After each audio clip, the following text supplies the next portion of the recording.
Gabriela, Christian, Beatriz, Hélio, Daniel, Alessandra, Aline, Giovanni, Matheus. Se eu esqueci de alguém, desculpa. O Everton, desculpa, Tim. É o nervosismo, não está aqui escrito. E por último, gostaria de agradecer ao Gustavo Barreto, assessor de comunicação da Unic Rio, por aceitar o nosso convite para a palestra de abertura do primeiro Sonho KBC. Gostaria de agradecer a todos os presentes pela paciência em me ouvir durante esses minutos e declaro aberto o primeiro Sonho do KBC.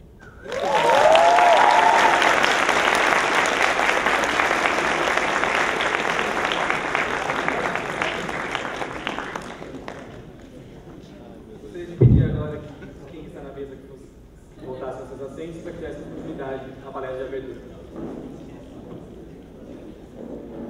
Então agora, efetivamente, teremos a palestra de abertura do primeiro Sonho SBC, com o nosso convidado Gustavo Barreto, que é da Unic Rio, jornalista e assessor de comunicações das Nações Unidas no Brasil. Então, muito obrigada pela presença e vamos à palestra.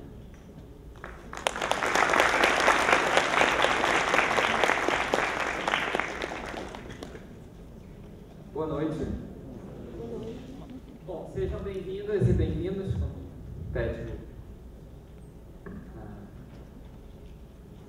como eu espero que seja uma noite agradável para vocês, uma noite de reflexão. Eu fui informado que teria mais ou menos 1 hora, né, para falar e que teria um tempo para as pessoas falarem. E eu adoraria que isso acontecesse, não é isso? Mais ou menos meia hora, de repente, de debate, de repente eu posso até fazer menos. Eu gostaria que vocês trouxessem questionamentos, porque eu tenho aqui um texto que foi construído coletivamente com diversos funcionários das Nações Unidas, mas eu não vou seguir ele muito não, entendeu? Porque, na verdade, os funcionários das Nações Unidas, eles são o tempo todo abordados. Eu estava inclusive vindo aqui, fiquei muito tempo no avião, que fechou um aeroporto do Rio de Janeiro, uma travessia até aqui, e uma moça me perguntou de onde eu era, eu acabei sendo obrigado a falar que eu era das Nações Unidas, e ela veio o voo inteiro falando uma série de questionamentos, e por que a ONU não resolveu a guerra tal, por que a ONU não resolveu a paz mundial, e é sobre isso que eu gostaria de conversar com vocês, e eu quero parabenizar, eu admito que eu não conhecia o contexto, esse contexto de ser uma universidade muito nova, né? E eu fico muito contente de ver que vocês já fizeram uma simulação, porque é na simulação que vocês vão ver as contradições, como é difícil, como o mundo é um mundo bastante complexo e como, na verdade, as contradições elas têm muitos lados, né? Bom, primeira questão, não sei se isso aqui é melhor, mas enfim. A primeira questão que eu acho importante ressaltar é a seguinte: em 2015 vai ser um ano-chave. Se eu fosse vocês, eu prestava muito bem atenção em 2015. Por quê? Primeiro que a ONU completa 70 anos, né? Uma senhora já vai ser fruto de muita reflexão. Segundo, que, como vocês sabem, se completa o prazo, no dia 31 de dezembro, dos Objetivos de Desenvolvimento do Milênio, dos quais muitos foram obtidos, foram conquistados, e outros estão muito longe de serem conquistados. Tá? E terceiro, que também haverá uma negociação, o final da negociação, que vocês já devem estar acompanhando. O momento-chave é a reunião geral da Assembleia Geral agora, em setembro, sobre quais vão ser os outros objetivos. Então, essa negociação é uma das mais difíceis para você, porque ela vislumbra um futuro e o que os países pretendem fazer, né? Na verdade, como foi destacado aqui a questão das pessoas, eu começaria por esse tópico, né? Dizer o seguinte: é muito importante vocês destacarem o que é um Estado-membro e um país, né? O país somos todos nós. Todos nós estamos aqui, os estrangeiros, os refugiados, eventualmente os apátridas, que estão sendo reconhecidos agora pelo governo brasileiro, desde ontem foi anunciado. Todos países, somos povo. São temas que são discutidos há muitos anos, mas de qualquer maneira não pode se chamar isso, confundir isso como Estado-membro. O Estado-membro é a representação que muitas vezes não representa nada, né? A gente sabe que às vezes o Estado-membro é responsável pelos próprios crimes contra a sua própria população. E o direito internacional, portanto, tenta correr atrás de responsabilizar esses Estados-membros que cometem crimes, enquanto que coopera com outros para tentar achar soluções negociadas, como vocês acompanham. Em 1945, eram 51 Estados fundadores das Nações Unidas. A gente está falando de ONU, não do mundo inteiro, obviamente. Né? E um dos indicativos que as coisas melhoraram, eu apontaria dois, tá? Se a gente for olhar pelo lado positivo. O primeiro indicativo é que, bom, hoje são 193 Estados-membros, não é isso que melhorou, não sei se aumentar de Estados melhora alguma coisa, mas quase todos os estados, os países da África e a maior parte da Ásia eram colônias. Ou seja, eles não tinham um governo próprio, certo? E hoje eles são independentes. Isso é um fator que nós consideramos, em geral, uma coisa boa. Né? A gente pode falar de várias outras questões, mas... E um dos propósitos, um segundo aspecto que eu indicaria, que um dos outros propósitos, que era o de tentar eliminar um pouco, acabar um pouco com a insegurança entre os Estados-membros, foi obtido. Né? Devemos concordar mais ou menos sobre isso. Os Estados-membros não entram em conflito como entravam há 70 anos atrás entre eles, certo? Entre eles. Claro que hoje nós temos, eu vou me arriscar em falar, mas talvez nós temos aí, no mínimo, 10 grandes crises no mundo, certo? Temos as crises, eu vou brincar de pouco, temos crises pop, né? São crises que todo mundo fala, todo mundo se preocupa, né? Como agora o Iraque, a Síria, que já anda esquecida, né? Gaza. Então são crises pop, né? Não é um termo da ONU, é um termo meu, que eu estou usando, evidentemente. Mas são crises que as pessoas se lembram porque está na imprensa, porque a imprensa fala muito, fala do fracasso das Nações Unidas e tal. Enquanto tem outras crises acontecendo, também todas elas têm números impressionantes, quase um caso está aqui, mas, por exemplo, a República Democrática do Congo, a Somália, a República Centro-Africana, Mali recentemente, Sudão do Sul, Sudão, Darfur, quer dizer, tem uma região, por exemplo, ali dessa área do Sudão do Sul, Sudão tem 3 forças de paz. Em uma única região tem 3 forças de paz na ONU. Então deve ser um lugar tranquilo, né? É um lugar que não existe Estado de Direito qualquer, ainda mais democrático, né? Bom, e o que aconteceu nesses 70 anos? Vamos fazer uma reflexão. Primeiro foi isso, né? Os impérios coloniais acabaram. Hoje, não sei se vocês sabem, mas existe uma comissão dentro das Nações Unidas que trata das colônias. Tem uma comissão na Assembleia Geral que trata só das colônias. Atualmente, se eu não me engano, se eu estiver errado, pode me corrigir, são 17 colônias no mundo.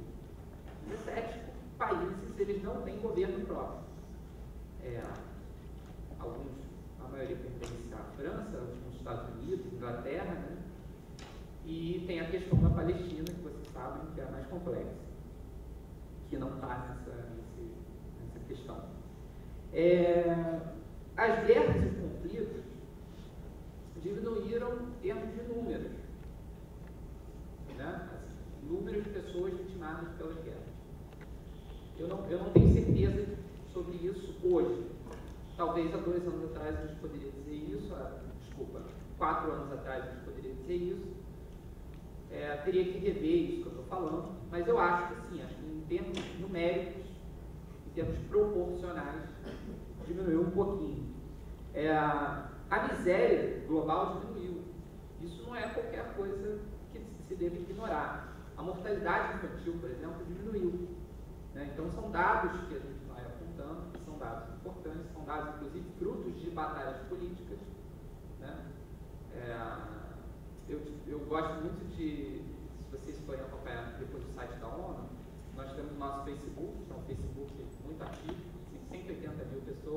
E eu gosto muito de ler os comentários. E são muito interessantes. Se fosse vocês, eu lia toda semana os comentários das pessoas. Só ler, como projeto pedagógico. Você lê os comentários do Facebook. Por quê? Porque justamente existem essas questões, né, que são colocadas para o grande público, como, por exemplo, quais são as questões importantes para eles. Então, algumas questões elencadas aqui, por exemplo, a expectativa de vida aumentou. As doenças, doenças que eram terríveis, que dizimavam populações inteiras, de cidades inteiras, diminuíram. É claro que isso não foi fruto do trabalho das Nações Unidas, óbvio que não. É um trabalho de todos os países, cooperando, trazendo cooperação em algumas áreas-chave, né? E uma coisa muito importante para fechar, digamos, esse momento positivo que eu estou tendo, é que as mulheres viraram protagonistas em muitos países. Isso é uma coisa muito importante que não deve ser ignorada. Né? Eu não digo só de lideranças, eu digo mesmo da luta feminista de 70 anos para cá, incomparavelmente houve uma mudança significativa. Né? E o momento negativo, né, que eu acho que são muitos, né? Eu, principalmente como uma pessoa um pouco mais jovem dentro da organização, porque já há um tempo, mas nos meus 30 e poucos anos, eu destacaria também alguns negativos, como, por exemplo, a desigualdade. Esse é um tema importantíssimo. Por quê? Porque os países, hoje, eles se tornam cada vez mais ricos. Cada vez os índices econômicos se arromulam. Exemplo, há uma quantidade extraordinária de alimentos sendo produzidos.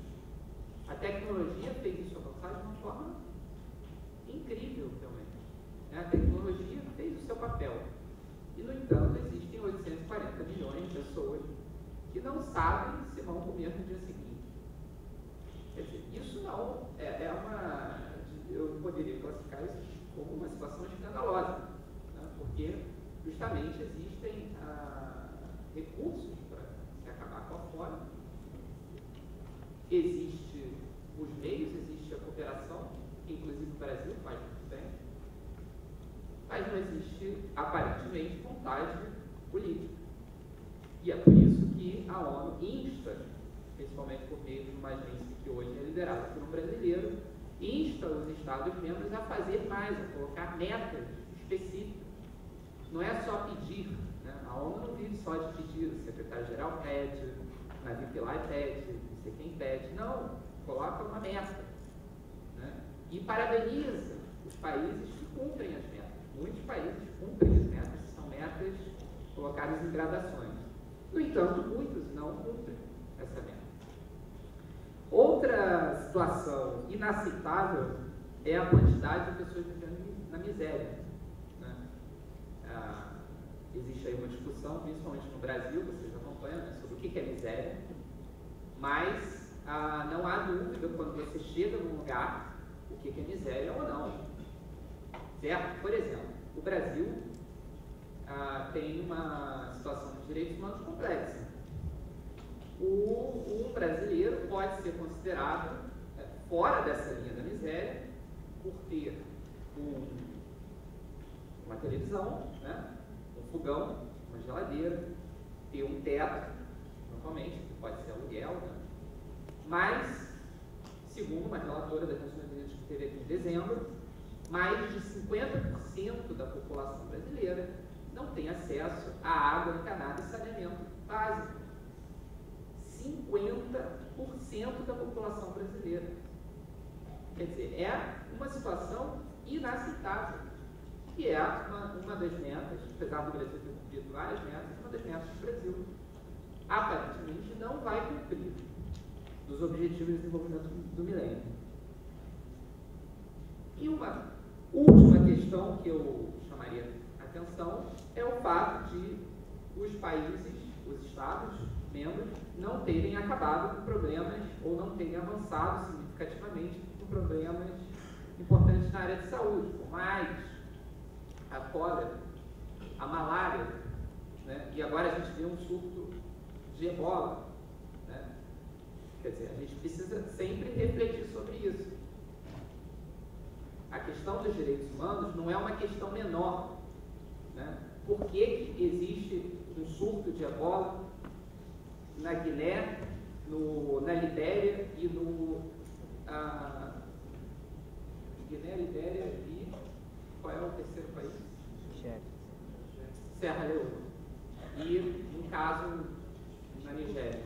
Porque são países sem estrutura de saúde. Certo? Isso já existe essa avaliação. Países que não têm condições adequadas, não têm profissionais. A OMS pede desesperadamente por profissionais qualificados, porque não adianta, e aí é uma questão importante para nós, que estamos aqui iniciando um caminho, não adianta a gente querer ser voluntário para a paz e a segurança, a gente precisa ser qualificado. A qualificação é algo essencial, tanto na cooperação internacional em geral, quanto nas negociações.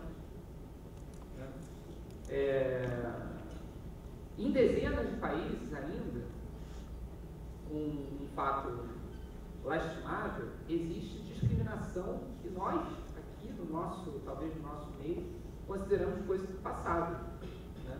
Por exemplo, um fato que vem à cabeça, 76 países, quer dizer, são 193 países, 76 deles consideram que é crime você pertencer à comunidade LGBT. Punível, aí da última vez que eu chequei, entre 5 e 7 países como pena de morte. Quer dizer, o fato de você ser quem você é considerado punível. Né? E isso é um direito humano básico. Tem algum questionamento que veio do meu querido Facebook, da ONU Brasil, que diz assim, mas isso não está na Declaração Universal dos Direitos Humanos, né? Apoio à comunidade LGBT, é óbvio que está, né? Mas é óbvio que está, isso é o nosso papel de informar, da informação, mas é óbvio que está no primeiro artigo. A igualdade, você não pode abrir mão da igualdade em nenhum aspecto. Então, e fora outros tipos de discriminação que são lastimáveis, né? Por exemplo, a gente faz uma reflexão anualmente sobre Ruanda. Apenas para não falar da comunidade internacional como um todo, falar do que me interessa, uma falha grave das Nações Unidas na época. Não precisam fazer nenhum tipo de... Existe um entendimento transparente quanto a isso, né? Uma falha grave que ocorreu. E, no entanto, essa semana, um grupo militante iraquiano, não é iraquiano, né? O grupo chamado Estado Islâmico, invadiu uma região no norte do Iraque, invadiu, na verdade, várias cidades, mas eu vou falar dessa semana, invadiu uma cidade e matou 500 pessoas de uma vez só, que são de uma comunidade religiosa, uma minoria religiosa chamada Yazid, não sei se é assim que fala, de uma vez só, expulsando as outras pessoas que sobreviveram para as montanhas, para morrerem de fome. Hoje, nós temos condições de saber isso, e é importante destacar que, em outros tempos, nós nem sequer tomávamos conhecimento. E por que nós sabemos isso? Porque existe uma estrutura dentro das Nações Unidas dedicada a prevenir genocídios. Quer dizer, é uma admissão de que os genocídios podem acontecer, como foi indicado agora por esses acontecimentos que estão acontecendo, que estão se desenvolvendo agora no norte do Iraque.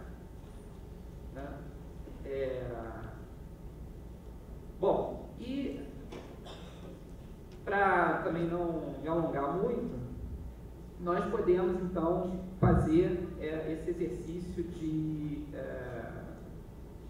pensar por que as pessoas do Facebook, pegando o meu exemplo que eu vou usar muitas vezes, elas cobram tanto das Nações Unidas. Né? A primeira frase dessa menina que estava no avião foi falar, mas por que vocês não resolveram o problema da Síria?